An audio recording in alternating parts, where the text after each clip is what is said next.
LK3 ini unik karena merupakan puncak daripada jenjang training yang ada di HMI. Ketika di LK1 itu anggotanya di-train untuk memiliki kepribadian muslim, punya kualitas akademis, kemudian juga sadar akan fungsi perannya dalam berorganisasi. Di LK2 kemudian di-upgrade pada level intelektual, kemampuan berpikir secara akademis dan rasional, sekaligus punya kemampuan manajerial paling tidak dalam mengelola misi HMI pada level cabang. Di LK3 yang ditargetkan adalah terbinanya kader pemimpin yang punya kualitas konsepsional. Segala ide dan gagasan itu mampu kemudian diramu dalam sebuah model gerakan yang kemudian bisa ditransform secara profesional, secara metodologis dalam gerak perubahan sosial sehingga terjadi perubahan-perubahan di tengah masyarakat di mana kader HMI itu sendiri sebagai pimpinannya. Karena itulah training LK3 itu harus fokus.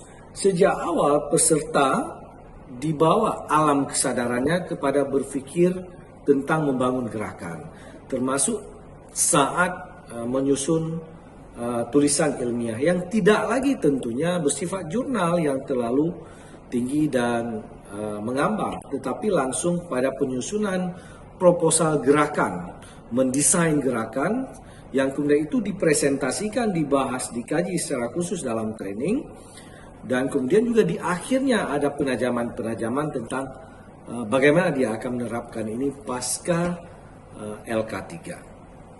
Selain itu, LK3 juga memberi penekanan khusus pada kekuatan metodologis gerakan. Jadi bagaimana mengangkat isu membangun gerakan berdasarkan basis bakat minat dan keilmuan masing-masing sesuai konteks tantangan sosial, dan kemudian diberikan pembobotan alat analisis, tools problem solving, sekaligus juga mengundang tokoh-tokoh gerakan yang telah sukses pada area pekerjaan masing-masing.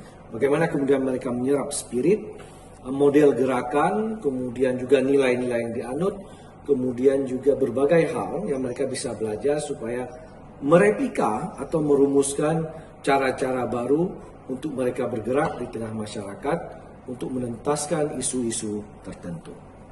Untuk itulah modul ini disusun yang mencoba menguraikan bagaimana menyiapkan sebuah training sejak awal yang fokus kepada ide gerakan yang berbasis kepada ideopolitik stratak, kemudian bagaimana memahami berbagai konsepsi perkaderan dan pedoman yang ada untuk bisa diintegrasikan dalam proses training, kemudian menyusun alur, termasuk juga schedule dan menyiapkan alat-alat yang memadai untuk pelaksanaan training, sampai kepada hal yang paling penting, bagaimana merangkai detail manajemen dan metode training sampai menyiapkan bahan-bahan materi ataupun slide yang relevan untuk memperkuat basis pelatihan bagi peserta sehingga tercapai tujuan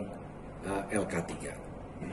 Kami mengapresiasi Batko HMI Aceh, Korwil BPL HMI Aceh, dan BPL HMI Cabang Mada Aceh yang sudah mengambil inisiatif yang baik untuk melaunching modul ini. Kita berharap materi ini menjadi referensi tambahan untuk perkaderan HMI yang lebih baik di seluruh dunia. Terima kasih. Assalamualaikum warahmatullahi wabarakatuh.